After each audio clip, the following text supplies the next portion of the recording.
నమస్తే. ఆంధ్రప్రభకి స్వాగతం. నేను ప్రియా కౌశిక్. ప్రస్తుతం మనతో పాటు అనలిస్ట్ మురళీ మనోహర్ గారు ఉన్నారు. వారితో మాట్లాడదాం. హలో సార్, నమస్తే. నమస్తే ప్రియాంక.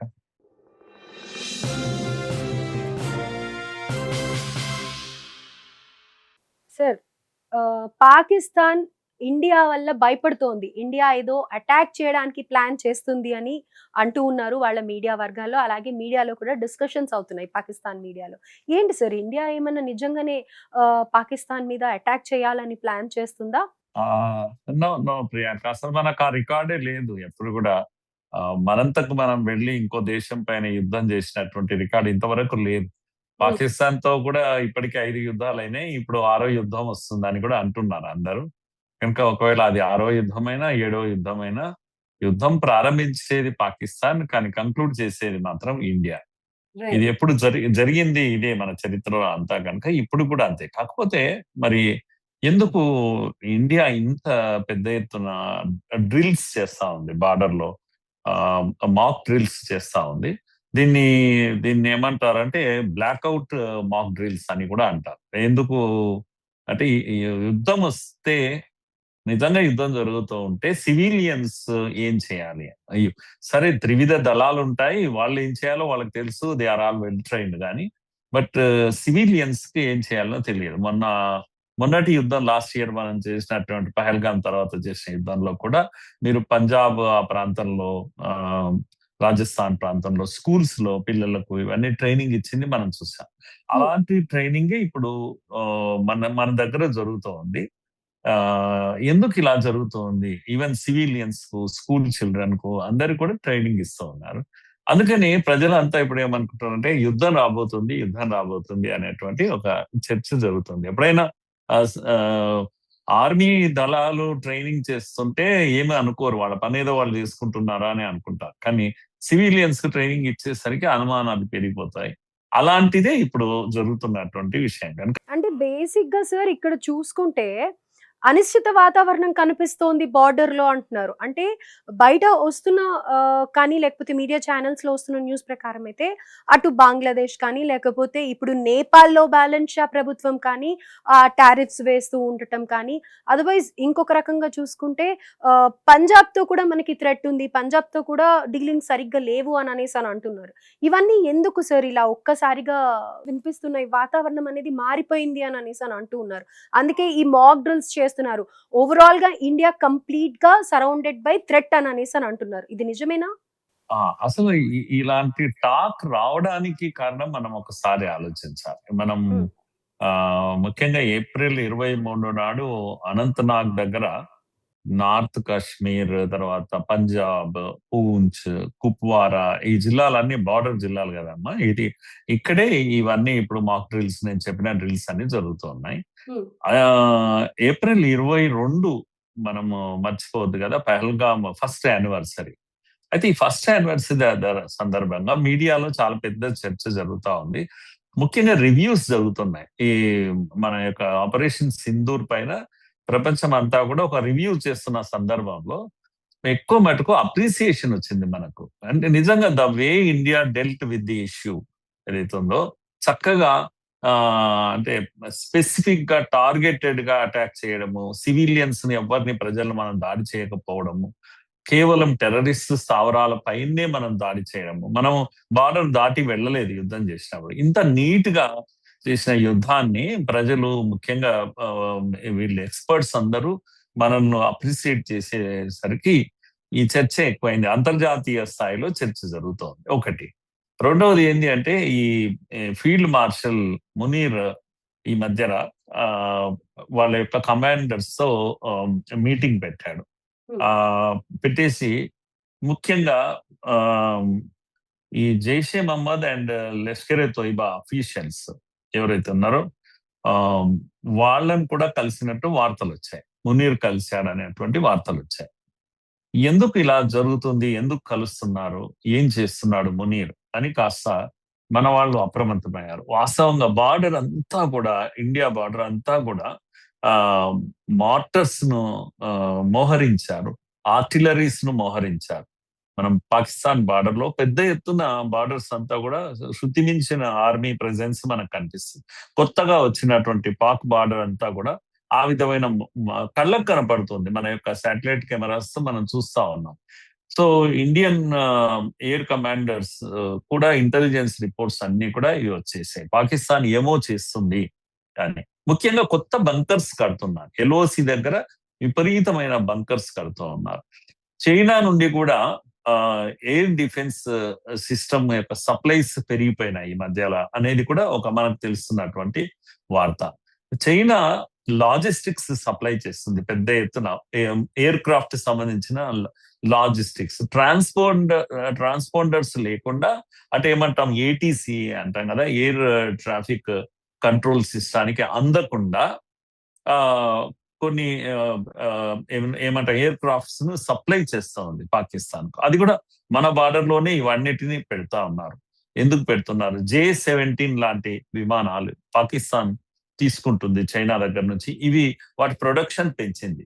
స్పేర్ పార్ట్స్ తెచ్చుకొని ఇక్కడనే ప్రొడక్షన్ పెంచింది, విపరీతంగా పెంచింది, మోహరిస్తుంది ఇవన్నీ కూడా. J-35 లాంటి కొద్దిగా ప్రమాదకరమైనటువంటి ఎయిర్ క్రాఫ్ట్స్, ఇవన్నీ కూడా యుద్ధ విమానాలు చైనా ఇంత పెద్ద ఎత్తున సన్నాహాలు చేస్తున్నప్పుడు మనము ఊరికే ఉండలేము కదమ్మా. మనం ఇండియా ఇలా ఎన్ని చేస్తూ ఊరికే ఉండలేము. అందుకే మనం కూడా ప్రిపేర్ అవుతున్నాం. అందుకే దీన్ని ఏమంటామంటే సివిల్ డిఫెన్స్ ప్రిపరేషన్ అని అంటాం. సివిలియన్స్ కూడా యుద్ధానికి ప్రిపేర్ అవుతున్నటువంటి సమయం కనుక మొత్తము ఈ May 7th and 9th dates వస్తున్నాయి. ఎందుకో ఈ 7th, 8th, 9th ఆ డేట్స్ లలో ఒక పాకిస్తాన్ దుశ్చర్యకు పాల్పడుతుంది అనేటువంటి మనకు అథెంటిక్ సమాచారం కూడా వస్తూ ఉంది. అందుకే జమ్మూ కాశ్మీర్ గతంలో కూడా మనకు అమృత్సర్ వరకు కూడా వాళ్ళు చిన్న చిన్న డ్రోన్స్ అవి పంపించి మనం ఆపరేషన్ సింధూర్ చేసినప్పుడు వాళ్ళు కొంత ప్రయత్నం చేశారు. డ్రోన్స్ తో దాడి చేసే ప్రయత్నం చేశారు. సో ఇవన్నీ మనకు ఇవన్నీ కళ్ళతో చూస్తూ మనం ఊరికే కూర్చొని ఉండలేము అనేది మనం తెలుస్తున్నటువంటి విషయం. అందుకే మనం తప్పదు కదా ప్రియాంక. ఇప్పుడు యుద్ధానికి అవతల వాడు ప్రిపేర్ అవుతున్నప్పుడు మనం సాధారణంగా కూర్చోలేము. ఇంతలో మరి మీరు అలాంటప్పుడు అన్నటువంటి వాళ్ళ మీడియాలో ఎందుకని ప్రజలకి ఈ విధంగా కన్వే చేస్తూ ఉన్నారనేది తెలుసుకోవచ్చా? వాళ్ళకి ప్రస్తుతం చూసుకుంటే అక్కడ కండిషన్ కనీసం ఒక వెహికల్, ఒక ఎంప్లాయీ ఆఫీస్‌కెళ్ళి వర్క్ చేసే పరిస్థితి కూడా లేదు. మినిమమ్ 1 లీటర్ పెట్రోల్ ఇవ్వాలి అన్నా కానీ అది చాలా కాస్ట్‌లీ ఉంది. అండ్ ఒక పెట్రోల్ ఇవ్వాలన్నా వాళ్ళు అన్ని సరైన ఇన్వెస్టిగేషన్ చేసి, అంటే పెట్రోల్ బంకులలో కూడా ఎందుకు అవసరం అనేది కనుక్కొనే వాళ్ళు ఇస్తూ ఉన్న పరిస్థితి మనం చూస్తున్నాం.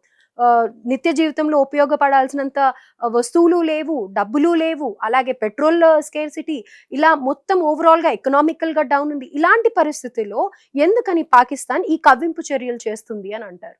ఎస్. పాకిస్తాన్ మీరన్నది చాలా నిజం. ఇది తన దగ్గర ఏమీ లేదు, ఆర్థిక ఇబ్బందులు ఉన్నాయి, తినడానికి సమస్యలు ఉన్నాయి. ముఖ్యంగా ఆయిల్ సప్లైస్ అనేవి ప్రపంచమంతా తగ్గిపోయింది, పాకిస్తాన్ కూడా తగ్గిపోయింది. తర్వాత రేట్లు పెరిగిపోయినాయి. మన దగ్గర పెరగలేదు. బహుశా రేపు ఎన్నికలు పూర్తయ్యాక మన దగ్గర కూడా పెరగవచ్చు. కానీ పాకిస్తాన్ లో పెరిగిపోయినాయి. అమెరికాలో కూడా పెరిగిపోయినాయి. $2 ఉన్నటువంటి పెట్రోల్ ఈ రోజు $4.50 వరకు పెరిగిపోయింది. పాకిస్తాన్ లో మరింత పెరిగిపోయింది. కదా నిత్యావసరాలు అయితే వాళ్లకు ఏమాత్రము అందుబాటులో లేనటువంటి ఒక పరిస్థితి పాకిస్తాన్ లో ఉంది. ఇదంతా నిజమైనప్పటికీ కూడా పాకిస్తాన్ ఎప్పుడు కూడా తన బ్రతికే ఆర్మీ పైన బ్రతుకుతోంది. నేను ఇంతకు ముందు కూడా ఒకసారి 2 సార్లు చెప్పాను. అన్ని దేశాలకు ఆర్మీ ఉంటుంది ప్రియాంక. పాకిస్తాన్ ఏమంటారంటే పాకిస్తాన్ లో ఆర్మీకి ఒక దేశం ఉంది అని. అంటే దాని అర్థం ఏంటంటే ఆర్మీ యొక్క కమాండ్ ఎంత ఉంటుంది అంటే ఆర్మీనే రూల్ చేస్తుంది ఎప్పుడైనా కూడా. పేరుకు ఎలక్టెడ్ గవర్నమెంట్ అనేది ఎప్పుడూ ఉండదు. మనం చూస్తున్నాం కదా, ఆయన క్రికెటర్, ఆయన పేరు ఏం పేరు, ఆయన లోపల వేశారు. ఎలక్టెడ్ లీడర్ కదా అతను, లోపల వేశారు. కనుక ఇప్పుడు ఎవరున్నారు? అందుకే మీరు చరిత్ర చూసినట్టయితే లాస్ట్ కమాండర్స్ అందరూ కూడా అయూబ్ ఖాన్ దగ్గర నుంచి, యాహ్యా ఖాన్ దగ్గర నుంచి, ముషరఫ్ దగ్గర నుంచి, నిన్న మొన్నటి మునీర్ వరకు వీళ్ళంతా కూడా ఆర్మీ కమాండర్స్. వీళ్ళు ఆర్మీనే కాదు, దేశాన్ని కూడా రూల్ చేశారు. అందరిలో ఒకటే లక్షణం కనిపిస్తుంది. ఏంటి అంటే అమెరికా అధ్యక్షుడికి లొంగి ఉండడం, సరెండర్ అయి ఉండడం, ఊడిగం చేయడం వాళ్ళ లక్షణం అది. అంత ఊడిగం చేసినా తీసి పడేశారు కదా! తీసి పారేసినా వీళ్ళకు ఆ సిగ్గు, లజ్జ ఉండదు. అందుకే ఈ డిక్టేటర్స్ అందరూ కూడా పాకిస్తాన్, అమెరికా వెంట ఉంటారు. అమెరికా చెప్పిన పనులు చేస్తా ఉంటారు. ఈ మధ్యన మీకు గుర్తుంటుంది ప్రియాంక, వాళ్ళ defence minister Nawaz Nawaz Asif. Asif Nawaz office ఒక స్టేట్మెంట్ ఇచ్చాడు. మేము ఏ క్షణమైనా కూడా కలకత్తా పైన దాడి అటాక్ చేస్తాము అని, చేశారు. ఆ! అటాక్ చేస్తామని. ఏ ఎందుకు అలా అన్నాడు అని ఆరా తీస్తే మనకు తెలిసిన సమాచారం అంటే ఇప్పుడు బంగ్లాదేశ్ లో రెడీగా ఉన్నటువంటి అక్కడ జైషే మహమ్మద్, లష్కర్ తోయిబా గ్రూప్స్ రెడీగా ఉన్నాయి. అక్కడ రెడీగా ఉంచారు వాళ్ళు. అయితే హ్మ్. కల్కట్టా ఎందుకు అన్నారంటే ఎన్నికల రిజల్ట్స్ కనుక రేపు కాస్త వాళ్ళు అనుకున్న విధంగా రాకపోతే ఆ అక్కడ అల్లర్లు చేయాలి. ఇక్కడ బెంగాల్లో, మన బెంగాల్లో ఆ అల్లరి చేయాలి అనేటువంటి ఉద్దేశంతోనే అన్నారు. కనుక అక్కడ తెలిసిన ఏజెన్సీస్ తీసుకొచ్చిన సమాచారం జైషే మహమ్మద్, లష్కర్ తోయిబా గ్రూప్స్ బంగ్లాదేశ్ లో రెడీగా ఉన్నాయి. హ్మ్. కనుక రేపు రిజల్ట్స్ ఎలా వస్తాయి చెప్పలేము. అవన్నీ ఎలా స్పందిస్తాయి కూడా చెప్పలేము. అందుకే ఈ టెర్రర్ గ్రూప్స్ ను ఎట్లా ఉపయోగిస్తారు ఇండియా పైన అనేది మనం అందరము అప్రమత్తం అయ్యేటువంటి స్థితికి దారితీసింది. మనం అప్రమత్తం కావడము ఇంటర్నేషనల్ మీడియా చెప్తుంది కానీ మనం యుద్ధానికి ప్రిపేర్ కావడం లేదు. వాస్తవంగా మనం అప్రమత్తం, జాగ్రత్తగా ఉండే ప్రయత్నం చేస్తున్నాం. పైగా ఆ మధ్యలో ఒక సీనియర్ ఆఫీసర్, సిఐఏ ఆఫీసర్ కూడా ఒక స్టేట్మెంట్ ఇచ్చారు. ఏమంటాడు అంటే పాక్ గతంలో Pakistan India Sindoor, operation Sindoor India dominate చేసింది. కానీ ఇప్పుడు అలా ఉండదు. ఇండియా ఆ విధమైనటువంటి పరిస్థితిలో ఉండకపోవచ్చు. ఎందుకంటే అమెరికా పాకిస్తాన్ లో ఉంది అనే విషయాన్ని తెలియజేస్తున్నాడు. దాని హ్మ్. అర్థం ఏంది అని అంటే అమెరికాతో కలిసి ఉన్నాం కనుక మీరు ఏం చేయలేరు అనేట్టు ఒక ధీమా కూడా పాకిస్తాన్ మునీర్లో కనబడుతూ ఉంటుంది. ఇవన్నీ ఉన్నాయి కనుకనే అయినా సరే ఇండియా అప్రమత్తంగా ఉండి తీరాల్సిందే. 7, 8, 9 ఆ తేదీల్లో ఏదో ఒకటి జరుగుతుంది. దుశ్చర్యకు పాల్పడతారు. అక్కడ బెంగాల్ ఎన్నికల సందర్భంగా చేయొచ్చు. లేదు ఇక్కడ బార్డర్ పైన అటాక్ చేయొచ్చు. ఎందుకంటే మోహరించారు ఆల్రెడీ. జమ్మూ కాశ్మీర్ బార్డర్ అంతా కూడా మోటార్స్ ఇవన్నీ రెడీగా వచ్చేసాయి. ఎయిర్ డిఫెన్స్ కూడా రెడీగా ఉంది. ఫస్ట్ టైం వాళ్ళ యొక్క న్యూక్లియర్ వెపన్స్ కూడా కొంత అక్కడికి తీసుకొచ్చారు, తరలించారు అనేటువంటి విషయం కూడా మన ఇంటెలిజెన్స్ చెప్తున్నటువంటి విషయం. ఇది అయితే మనందరికీ ప్రమాదం కనుక ఆ మన యొక్క ప్రిపరేషన్ శృతి మించినట్టు అనిపిస్తున్నప్పటికీ కూడా ఆ తప్పదు కదా ప్రియాంక, మనమైతే రెడీగా ఉండాలి. అందుకే ఆ, ఈ ప్రిపరేషన్ మనం చూస్తున్నాం. అంతే తప్పితే మనమే వెళ్ళి ఇప్పుడు యుద్ధం చేయాలని మనకైతే లేదు. ఇప్పుడు మనం మర్చిపోకుండా ఉండాలి. విషయం ఏంటంటే ఇండియా నిజంగా కూడా పాకిస్తాన్ తో ఉంది. పాకిస్తాన్ ను వాడుకుంటుంది.